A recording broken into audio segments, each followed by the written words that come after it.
Hi, my name is Brenna Pye, and I'm a board member for the Bluegrass Trust for Historic Preservation. And I want to welcome you to our January 2024 virtual deTour.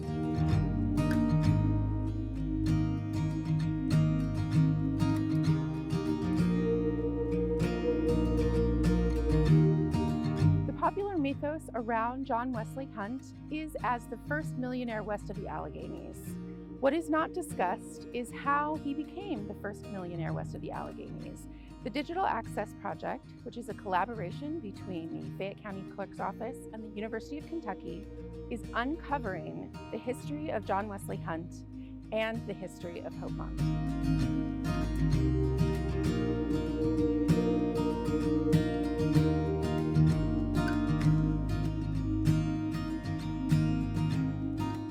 This is the Fayette County Clerk's Office, and I am Susan Lamb. I'm the Fayette County Clerk. Welcome to our office. It's at 162 East Main Street, and we have a wonderful, awesome digital access project that is happening right here in our office.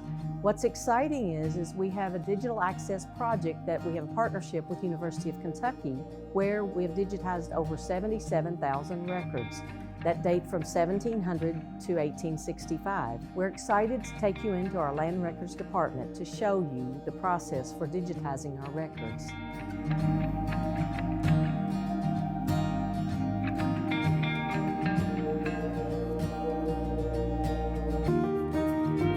Welcome to our Land Records Department, where Shay is going to actually walk you through the digital access project.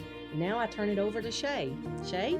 Thank you. My name is Shay Brown. I'm a Special Projects Deputy Clerk here at the Fayette County Clerk's Office in the Land Records Department. I'm the Supervising Director of the Digital Access Project, and today we're going to talk about how we moved from accessing these records here at the County Clerk's Office through paper records, through now digital format where you can access these records right from your home. Thanks to the Digital Access Project known as DAP, we're bringing to light records that are housed here at the Fayette County Clerk's Office by statutory law. These records are dating back from the late 1700s to 1865 and counting. We have digitized deed records, burnt records, county court orders, Fayette surveys, their indices, and will book records. Will book records include deceased person's last will and testament. It includes their inventory and appraisals of the assets, real and personal assets they own, and it includes the settlement, which closes out a deceased person's estate. Within these records that we have digitized, they incorporate transactions that involve enslaved individuals that were a part of the institution of slavery right here in Lexington, Kentucky. And throughout the Commonwealth, it shows the history of slave movements throughout that time period. Thanks to the Digital Access Project, Fayette County Clerk's Office, and the partnership with the University of Kentucky History Department, our students have unlocked and uncovered unique information about John Wesley Hunt. And we're going to talk about the research that we have found throughout our class.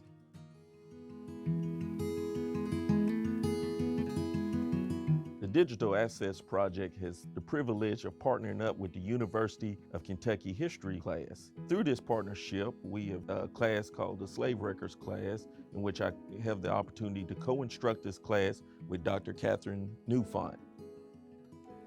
It's been such a great privilege to work with my colleague, Mr. Shay Brown. The two of us have collaborated on versions of this project for going on 8 years now. And we've had undergraduate researchers working in Fayette County Public Records all that time. This semester, we built on the longstanding collaboration that the College of Arts and Sciences through the History Department and the American and Africana Studies programs has had with the Fayette County Clerk's Office. And we have a group of students in a cross-listed course between those two programs who've done research in these original records through the Digital Access Project and are forwarding that project specifically with a focus on Hopemont and John Wesley Hunt, the Hunt Morgan family. I'm so proud of the work that these students have done all semester long. Yes. They have gone far above and beyond what we expected them to be able to do in a single semester. And they are not only revolutionizing what we know about the experiences of enslaved people who were held in captivity by the Hunt Morgan family, but also our understanding of Hopemont and even our understanding of slavery in central Kentucky. So the first time that I ever came into the county clerk's office to look at a deed, I had pretty much no experience with cursive. It's just where I grew up, what I was taught in school.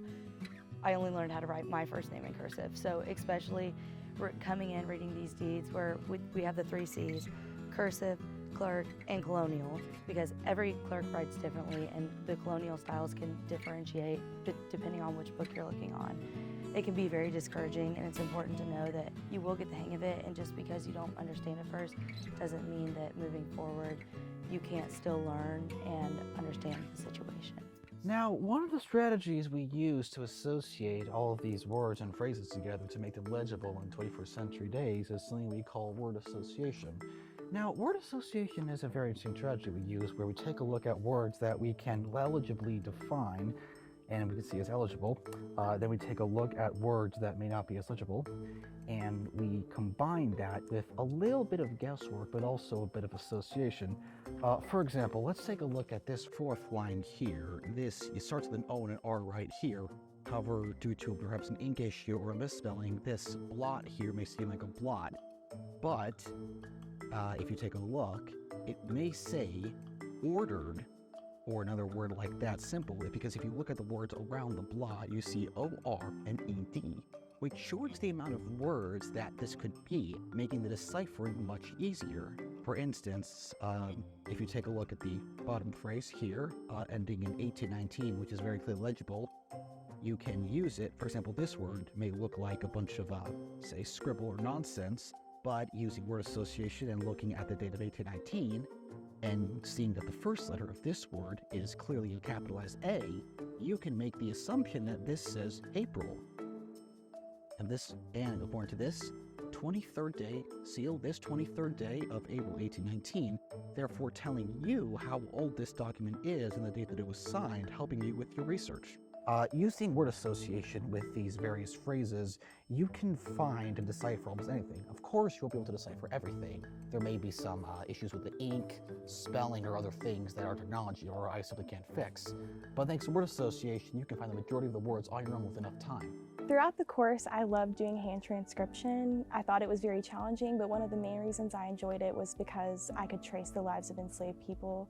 In this document specifically, it talks about Nancy and Bob. They were both entrusted to John Wesley Hunt and then were later sold off to other people. I found them in 2 other documents using the indexes, and one of the ways that you can look for specific people is by looking for enslaver names, or if you know the name of the enslaved person in the index, and the index will show you specific places that they come up in the deeds. So that's how I found them in 2 more documents. Using these deeds is a way that you can trace the lives of enslaved people and their experiences. It gives you a sense of what their lives were like in that specific time period and who they went to when they were enslaved. So I worked with the John Wesley Hunt settlement, and so he's already passed away, and we're just figuring out where the people he enslaved went and which heirs got which enslaved individuals. One of the good things about the settlement is that a lot of enslaved people are mentioned by name along with their numerical value. So if you were to trace their lives, it'd be relatively easy. But there are instances where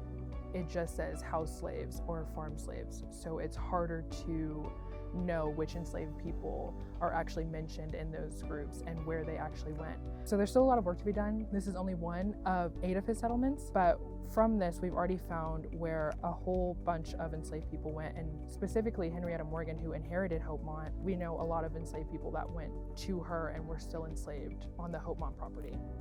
It's important to know when we're working with these documents that the people that you're going to come across aren't going to be classified in the ways that you might have found them in your early education. We don't have just enslaved people in the fields or in the house. A lot of times people were used as capital. So in the document that I'm working with here, there is an interaction with John Wesley Hunt's descendant, Thomas H. Hunt, and one Archibald Vennekin of Lexington, Kentucky. Throughout the document, Archibald Vennekin and Thomas H. Hunt both collect an insurance policy on one enslaved person, who they then use other enslaved people as collateral to protect the purchase of said enslaved person. It's important to note that regardless of this document, there are countless other examples of John Wesley Hunt's heirs profiting and exploiting off of these enslaved people to the continuation of not only their personal wealth, but to the continued development of Hopemont.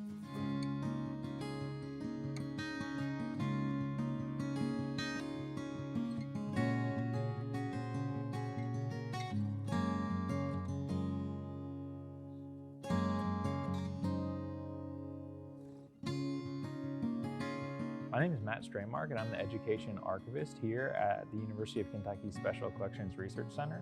And we've been able to partner with the Digital Access Project and have students work with the original documents, artifacts, and manuscripts from the Hunt Morgan family papers, which we hold here in our collections. UK Libraries has done an immense service in stewarding these papers, the Hunt Morgan family papers, in particular in developing a finding aid that have enabled students to learn from this collection without accessing it during research center hours.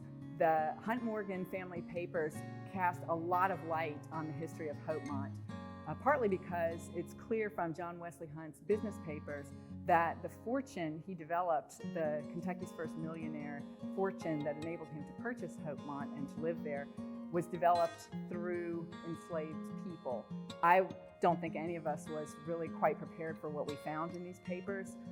Steady trade in enslaved children and young adults in particular that clearly enriched the John Wesley Hunt and the Hunt Morgan family and contributed to the history of Hopemont.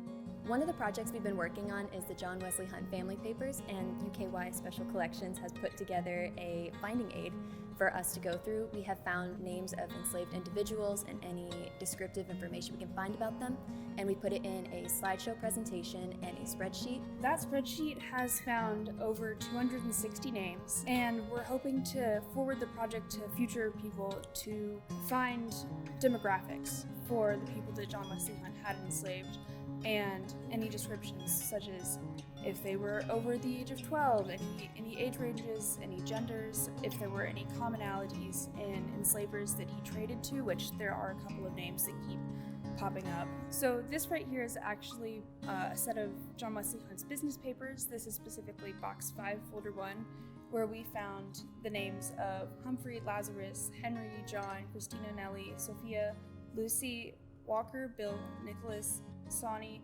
Bill, an unnamed boy, and Charles, who was also known as Winchester. And along with those names come descriptors of them, such as their age and who they were sold to, how much they were sold for, which is appalling, but it's great that we are able to find this because of the finding aid. One of the things that I've taken away from this project is the scale that slavery was happening in Lexington and how complex it was, and not just with the Morgan Hunt family, but it was interconnected with a lot of other families. My big takeaways are realizing how often these people were documented as just property, and how appalling it was to know their name, know descriptions, but not know their story, and realizing as a Lexingtonian how rich the history is here and how much we don't know and how much still needs to be shared about the skeletons in the closet of Lexington. Part of my research was working with OCR software, and one of the most difficult things was finding one that worked with the documents that we were looking at. And it's the most miraculous software because we're able to take these over 70,000 documents and go through them so much faster than we were able to before. It's really just a groundbreaking thing for the project as a whole. We found that it is a much faster way of transcribing documents than hand transcription. We've also found that essentially 90% of the words on these documents are picked up by the OCR software. It's still very important to emphasize that humans must be able to look at these words and edit and to clarify. If we know how to parse through this difficult language, we can actually transcribe these documents clearly in a much faster rate than we could with just normal hand transcription. All it needs is OCR software and some individuals who are skilled in being able to transcribe these documents. As someone who wants to be a future educator, I think that a course like this is very important because it helps you to understand the lives and the situations that people actually went through, and more than just what we're being shown in textbooks, because a lot of the time what you see on textbooks is so surface level. I think it's important that we sit back and are able to see these values, whether it's from enslaved individuals or just seeing the perspective of those who are the enslavers. I think it's important to see the core issue at hand and a lot of the emotions that were involved in these situations. You know, in middle school and high school, they teach you about slavery. But at the end of the day, there's only really so much you can learn about from watching movies or reading books or school textbooks. Personally, I don't think America goes far enough in teaching about the horrors of slavery in the past. This class really rectified my decision to take this to enrich myself in knowing history. We are not restoring dignity, not just that, of course, we are more than that. We are restoring peace to these people.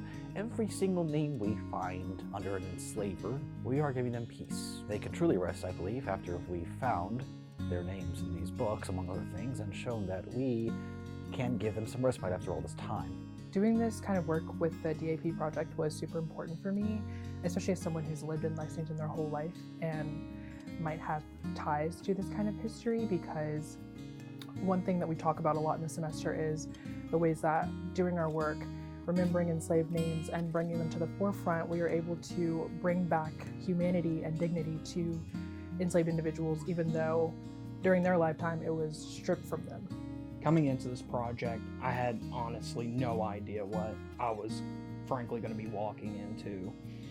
But throughout this project, I've came across many great people and got to work with very excellent instructors, Dr. Shay Brown, Dr. Catherine Newfont, Dr. Holden. I just want to thank every single one of them for what they did, and also giving me the perspective that I needed to be able to bring this light to these people that deserve to have their stories told and their names told. And what ultimately I'm hoping this project will become is common knowledge to everyone across the state of Kentucky and even the United States, that we will finally be able to get to tell these true stories and get to tell these stories that these people can never tell for themselves. This project's been amazing for me because I always want to do work that does good for the community, just does the work for the greater good. And this kind of stuff, it does amazing stuff for the community to be able to look back on their history, to look back and humanize people that were just woefully forgotten. And it just feels amazing for me to do, and it's inspired me to do more work like this in the future. While working on this history, I often reflect on how awful it was, but I love that I was able to work on it regardless, because the only thing worse than people going through horrible things in history is for people to go through these horrible things and have all of that forgotten. So even though it's hard to go through this awful history, it makes me feel good that we're able to go through these documents and find people who would never be remembered otherwise.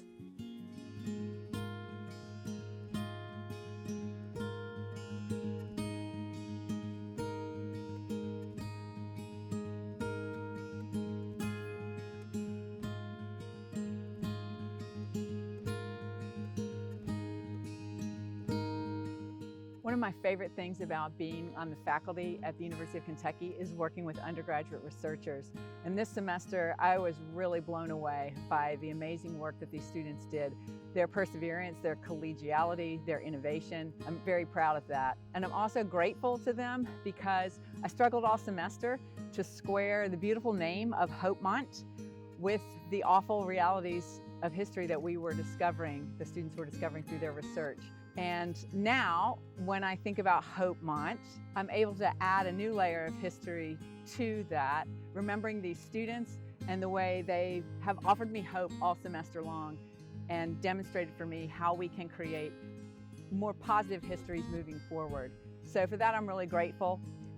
For me, these students have restored hope to Hopemont.